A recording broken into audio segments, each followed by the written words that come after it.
story about the worst night of my life. So before she points the knife at me, she had been in the kitchen, right? So I went to go and sneak out the door. That's whenever she ran over, ripped the knife out of the door, and pointed it right at me. And she's like screaming a bunch of shit at me. And she's like, oh, what, are you gonna tell your dad that I pointed a knife at you? And I told her, yeah, like, what the fuck do you mean? Am I not gonna tell him? So at this point, she tries to take my phone. And I told her, no, you're not taking my phone. And at this time, my sister's also texting me and yelling at me because she had told me that I should not go to my mom's house. Probably for that exact reason. A few minutes later, she hears her boyfriend pull up. I had never met her boyfriend. Like I said, I haven't seen her in probably almost a year. As soon as she hears him pull up, she looks at me and she says, go out the back door. She literally hurries up, takes me to the back door, and I have to run out the back door. I don't even know where I am. My sister and stepdad were waiting at the gas station across the street, so I ran over there really quickly. And then a few things happened after that. Let me know if you guys want to. I work as an assistant for a really big fashion company. I had a defective wedding dress and my boss asked if I knew anyone we could give it to. My best friend recently got engaged, so it was perfect. When she posted on Instagram to thank me and my boss, my family caught wind of it, and that's when the influx of calls came. I do not have a good relationship with my family. My parents kicked me out when I was 16 after I came out to them, and my sister wasn't much better. They demanded to know why I gave the dress to my friend and not to my sister. I didn't even know she was engaged. They suggested I try to take it back from my friend, as family should always come first. My sister even tried to call my boss to complain. I just got off the phone with my mom, and this is how the conversation went. She says my sister is very upset about the dress, and I told her she needs to get over it. My mom says I can make it up to them by giving her another dress. I posted one last night on my Instagram. It's a $12,000 dress, and that's the one my sister wants. And I told her, you expect me to give you a $12,000 dress when you kicked me out when I was 16? My mom says, that was a long time ago, and we're talking about your sister, not me. When I refused to give the dress, my mom says the least I can do is help her buy one. At this point, I hang up, and I've been avoiding them since then.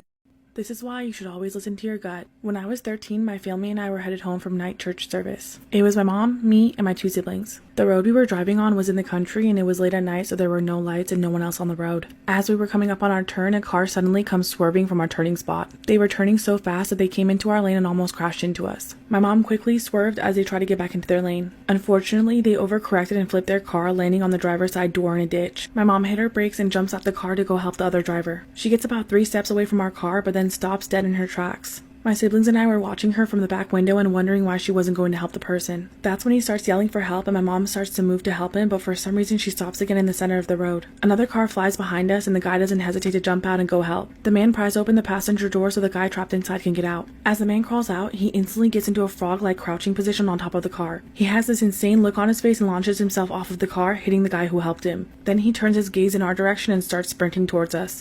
This is part 2 of how I found out that my mom was actually my older sister. So like I said, my older sister had reached out to me via social media and told me that she was actually my mother. And so after we got off the phone that same night, I lost it at dinner and I went off on my parents and I screamed at them. And I told them that I would go to the police and tell them everything and I would tell them the truth unless they just let me live with my older sister. And they tried to explain themselves, and their reasoning was that they wanted to keep the family together because of their traditional values. And it would have just made their lives a lot harder going through all the court proceedings, so they just kept the family together. And so they clearly didn't want me to go into the police, so they said that I could go live with my older sister. So she came to get me, but she lived in a different state, so it kind of took a while. I still had to stay in the house for like a week or so before she came, but I packed all my stuff and I was ready to go. And when we went back to where she lived, we immediately called the police and told them everything. Fast forward a little bit, they did some DNA testing. My sister's DNA matched as my biological mother's, and then my dad was my biological father, and they saw how the ages just didn't match properly, so they took my father to jail.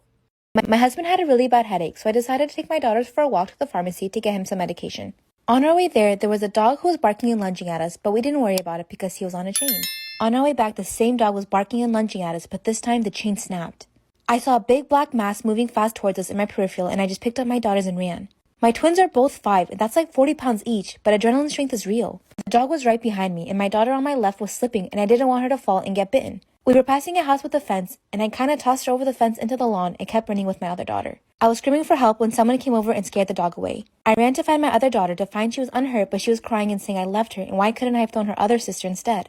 We got home, and my daughter ran to my husband crying, "Mommy threw me over the fence." After telling him what happens, I thought he would understand, but he started saying things like, what if she got hurt? What if she fell on some glass and cut herself? What if the dog stopped chasing you and jumped over the fence at her? I was already guilty, and I was like, okay, sorry, I get it. But he kept going, so I finally snapped. He wasn't there, so it's easy for him to say what I should have done. I did it to save I get so happy when people of all ages ask me to do their nails. This client is in her late 70s and she told me that she's been doing her own nails her whole life. Since being diagnosed with rheumatoid arthritis, her joints and her hands have been in so much pain that she no longer can do her nails, so she decided to come to me. She told me stories of her past, how she fled to America during World War II, how she built a life from nothing but a few dollars in her pocket. When I finished, she told me that even with all the obstacles in her life, she feels fulfilled. I lived a beautiful life, she said, and I only wish the same for you. Story of the time I slept over my friend's house and she snuck out in the middle of the night to see a boy. Part 2. So I'm upstairs in her room looking at her window to make sure that she gets to his car. And a white van pulls up. Keep in mind, she told me that she's seen this guy before. So she starts running to the van. And I'm not gonna lie, I was kind of freaked out. So I started texting and calling her, and she wasn't answering the phone. And like I said, she told me that if her parents were to come in the room, to tell them that she was outside taking pictures of the trees. She left around 2 a.m., and I didn't get a text or a call back from her for hours. So I started contemplating telling her parents. I heard walking around the house around 6 a.m., so I turned off her light and laid in her bed and acted like I was sleeping. I also put pillows next to me to make it look like there was 2 of us in the bed. Her mom ended up coming in the room, but didn't say anything, and I was too nervous to tell her. So her mom goes back in the room, and around 7 o'clock, she finally gets back. She said she wasn't looking at her phone, cause they were, getting down for 5 hours. And she said she had a really great time. Turns out the white van was his work van. One day in the 6th grade I got in trouble for talking too much, so I got sent to the principal's office and the principal looked at me as if he wanted to kill me. He told me to sit down and wait while he handled some business, and a while after he came back and told me to go back to class, but I felt like something was off, so I asked him if everything was okay and he stared me down and told me to leave. I was so sad I went home crying, and I told my mom about what happened and she explained to me that they were dating and she broke his heart. I was in shock. The next day at school I went to his office and gave him a piece of my mind because what my mom does has nothing to do with me, and he slowly walked towards me and I got a little nervous. My boyfriend is really into cars. Recently discovered a charity project where they fixed up an old Jaguar and it's worth around $300,000. You could buy a $50 raffle ticket to win the car and the money went towards a good cause. My boyfriend is broke at the moment, so I offered to go halves with the ticket. He didn't want to because then the car wouldn't be his completely. I wasn't too worried about it and didn't mention it again. I did, however, buy a ticket for myself. Well, I won, and on the 1st of next month, I will be the owner of the car. My boyfriend found out, he was really excited until I told him I was going to sell the car and put half of the money in my savings and invest the other half. He said I can't sell our car without consulting him. I told him it's my car and I can do whatever I want. He now claims it was all a big misunderstanding and apparently wanted to go halves but hasn't got around to giving me the money yet. I call BS on it, but he keeps saying that we're a couple and we should make this decision together. I still am planning on going ahead and selling the car and keeping the money to myself. I do see a future with him, but it was my money and my ticket. Am I the asshole for not wanting to go 50-50 and keeping the money all towards myself? When my daughter was born, she had dark skin and looked like her parents could be of African descent. My husband was furious and accused me of cheating and left right then and there. He told everyone on both sides of the family what happened and wanted a divorce. Then his friends and families all called me to say how upset they were and called me really nasty names. My mother was by my side the entire time as I kept professing my innocence. He refused to pick me up from the hospital, threw my stuff out on the lawn and changed the locks. When my sister called to get the baby stuff, he texted her a picture of a bare nursery room and said he got rid of everything. He even destroyed my art studio. Eventually, he agreed to do a paternity test, and he was 100% the father. No one could believe this, so he did it again, and he was the dad.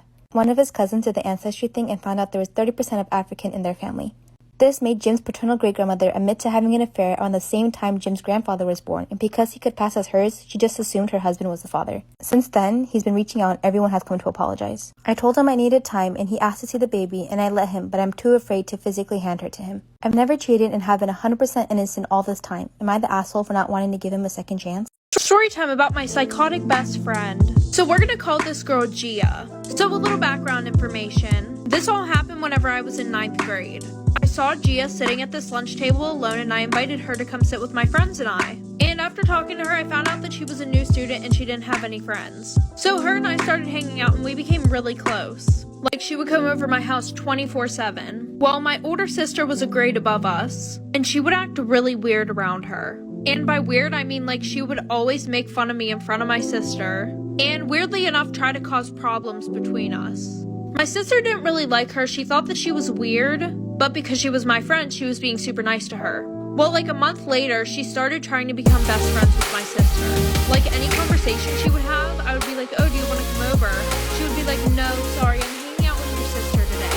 And I would go home and I would be like, hey, are you hanging out with Gina today? And my sister would be like, what the hell are you talking about? That's the part 2. Story time about the scariest night of my life. A lot of background information. So the one weekend, my sister and I decided that we were going to go to my stepdad's, and her best friend was going to come also. I was around 13 at the time. Well, my stepdad and my mom had been broken up for about a few months, but my dad was okay with us going to our stepdad's because he had been with our mom for around 7 years and he's always been good to us. And my stepdad's was 2 hours away. So fast forward, we get to his house, and my sister and her friend wanted to go to a party. Now, me being older now, I knew that they didn't want to bring me because they were around 16 and I was only 13, but I still tried to tag along. Well, they weren't really talking to me or anything, and I hadn't seen my mom in almost a year. So I told my stepdad that I wanted to go and see her, which was a super big deal because she absolutely hated my stepdad, and she didn't want him around us. And by the way, she lived like 5 minutes from him. So if she found out that we went all the way up there to see him and not her, she would have flipped. So he drives me to my mom's house, like the part 2.